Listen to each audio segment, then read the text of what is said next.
Bismillahirrahmanirrahim. Assalamualaikum warahmatullahi wabarakatuh. Yang terhormat Bapak Dr. Andras Cici Nurul Haq MPD selaku dosen pengampu mata kuliah belajar dan pembelajaran, serta teman-teman yang saya banggakan. Sebelumnya, izin memperkenalkan diri, kami dari kelompok 10 yang beranggotakan saya Nur Aini dengan NIM 205160113 dan Zahra Pani Raihan dengan NIM 205140004. Pada kesempatan kali ini, kami akan menyampaikan materi presentasi mengenai jenis-jenis belajar. Untuk itu, diharapkan teman-teman menyimak videonya ya. Langsung saja kita ke materi. Untuk subbab yang akan disampaikan, yang pertama, pengertian belajar, yang kedua, tujuan belajar, yang ketiga, ciri-ciri belajar, yang keempat, jenis-jenis belajar. Langsung saja masuk ke materi. Yang pertama, pengertian belajar. Belajar yaitu suatu kegiatan proses dan merupakan suatu unsur yang sangat fundamental dalam setiap jenjang pendidikan. Dalam keseluruhan sebuah proses pendidikan, kegiatan belajar adalah suatu kegiatan yang paling pokok dan penting dalam keseluruhan suatu proses pendidikan. Belajar ialah suatu proses atau usaha yang dilakukan oleh setiap individu untuk memperoleh suatu perubahan tingkah laku, baik dalam bentuk sebuah pengetahuan, keterampilan maupun sikap dan nilai yang positif sebagai suatu pengalaman untuk mendapatkan sejumlah kesan dari bahan yang telah dipelajari. Kegiatan dalam belajar tersebut ada yang dilakukan di sekolah, di rumah, dan di tempat lain seperti di museum, di laboratorium, di hutan, dan di mana saja. Belajar yaitu suatu tindakan dan perilaku siswa yang kompleks.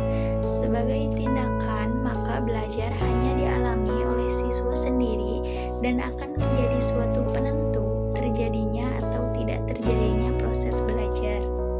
Pengertian belajar menurut para ahli. Yang pertama, Muhyiddin. Menurut Muhyiddin menyatakan bahwa belajar ialah suatu kegiatan yang berproses dan merupakan suatu unsur yang sangat fundamental dalam penyelenggaraan setiap jenis dan jenjang pendidikan. Yang kedua, Slameto 2003.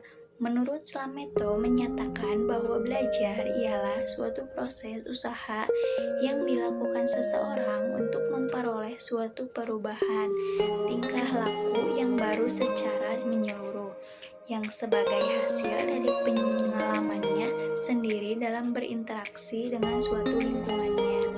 Yang ketiga, Ernest R. Hilgard 2001.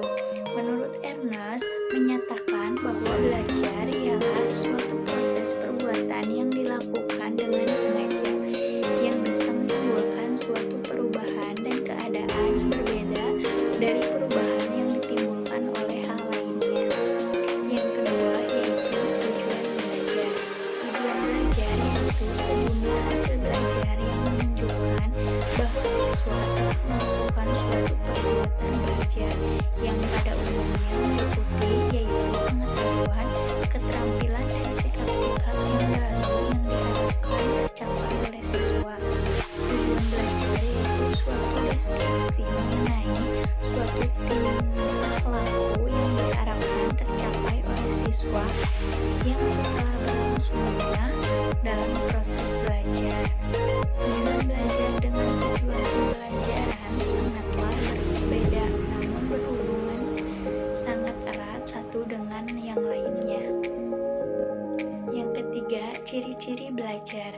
Adanya suatu kemampuan baru atau perubahan.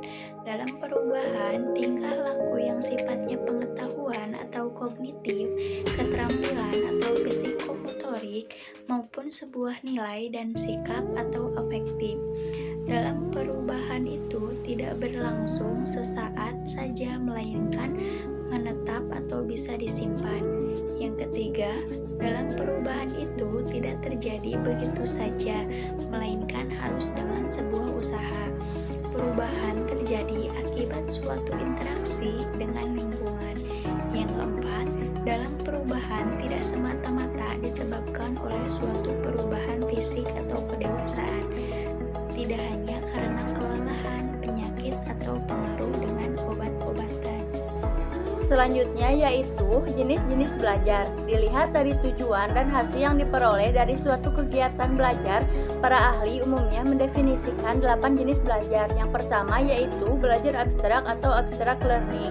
Belajar abstrak pada dasarnya adalah belajar dengan menggunakan suatu cara, yaitu cara berpikir abstrak. Tujuannya yaitu untuk memperoleh suatu pemahaman serta pemecahan yang tidak nyata.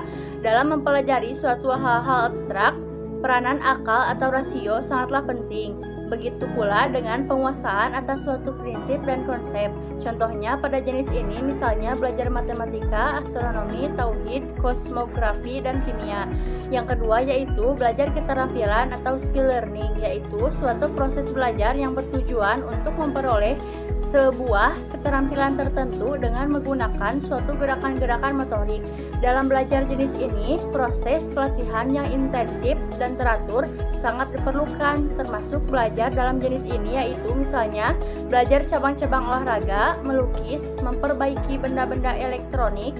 Bentuk belajar keterampilan ini disebut juga dengan latihan atau training. Yang ketiga yaitu belajar sosial atau social learning, yaitu belajar yang bertujuan untuk memperoleh sebuah keterampilan dan pemahaman terhadap suatu masalah-masalah sosial, penyesuaian terhadap nilai-nilai sosial, dan sebagainya. Contoh dalam belajar jenis ini yaitu belajar memahami suatu masalah keluarga, masalah penyelesaian konflik antar etnis atau antar kelompok, dan suatu masalah-masalah lain bersifat sosial. Yang keempat yaitu belajar pemecahan masalah atau problem solving. Pada dasarnya yaitu belajar untuk memperoleh sebuah keterampilan atau kemampuan untuk memecahkan berbagai suatu masalah secara logis dan rasional. Tujuannya untuk memperoleh suatu kemampuan atau kecakapan kognitif guna untuk memecahkan masalah secara tuntas. Untuk itu, kemampuan individu dalam menguasai berbagai konsep, prinsip, serta generalisasi amat sangat diperlukan. Yang kelima yaitu belajar rasional atau rational learning, yaitu belajar dengan menggunakan suatu kemampuan berpikir secara logis atau sesuai dengan akal sehat. Tujuannya ialah untuk memperoleh beragam kecakapan yang menggunakan prinsip dan konsep. Jenis belajar ini berkaitan erat dengan belajar dalam pemecahan masalah. Dalam belajar rasional, individu diharapkan mempunyai suatu kemampuan rasional problem solving, yaitu kemampuan untuk memecahkan masalah dengan menggunakan sebuah pertimbangan dan strategi akan sehat, logis, dan sistematis. Yang keenam yaitu belajar kebiasaan atau habitual learning, yaitu suatu proses pembentukan kebiasaan baru untuk perbaikan kebiasaan yang telah ada. Belajar kebiasaan selain menggunakan sebuah perintah, keteladanan, serta pengalaman khusus juga menggunakan hukum dan ganjaran. Tujuannya agar individu mendapatkan sikap dan kebiasaan perbuatan baru yang lebih tepat dan lebih positif, dalam arti selaras dengan sebuah kebutuhan ruang dan waktu atau yang sifatnya kontekstual. Yang ketujuh yaitu belajar apresiasi atau appreciation learning, yaitu belajar untuk mempertimbangkan nilai atau arti penting suatu objek. Tujuannya agar individu mendapatkan dan mengembangkan kecakapan ranah rasa atau affective skill. Dalam hal ini, kemampuan dalam menghargai secara tepat arti penting objek tersebut, misalnya apresiasi sastra, musik, dan seni lukis. Yang kedelapan yaitu belajar pengetahuan atau studi, yaitu belajar untuk mendapatkan sejumlah pemahaman, pengertian, informasi, dan sebagainya. Belajar pengetahuan juga bisa diartikan sebagai suatu program belajar terencana untuk menguasai suatu materi pelajaran dan melibatkan suatu kegiatan investigasi atau penilaian dan eksperimen. Tujuan belajar pengetahuan yaitu agar individu mendapatkan atau menambah suatu informasi dan pemahaman terhadap suatu pemahaman tersebut, yang biasanya lebih rumit dan memerlukan kiat khusus dalam mempelajarinya.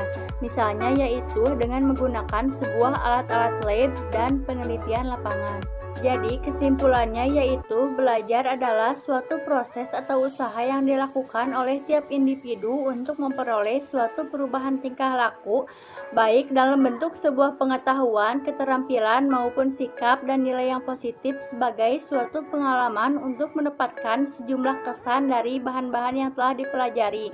Jenis-jenis belajar meliputi yaitu belajar abstrak, belajar keterampilan, belajar sosial, belajar pemecahan masalah, belajar rasional, belajar kebiasaan, belajar apresiasi, dan belajar pengetahuan.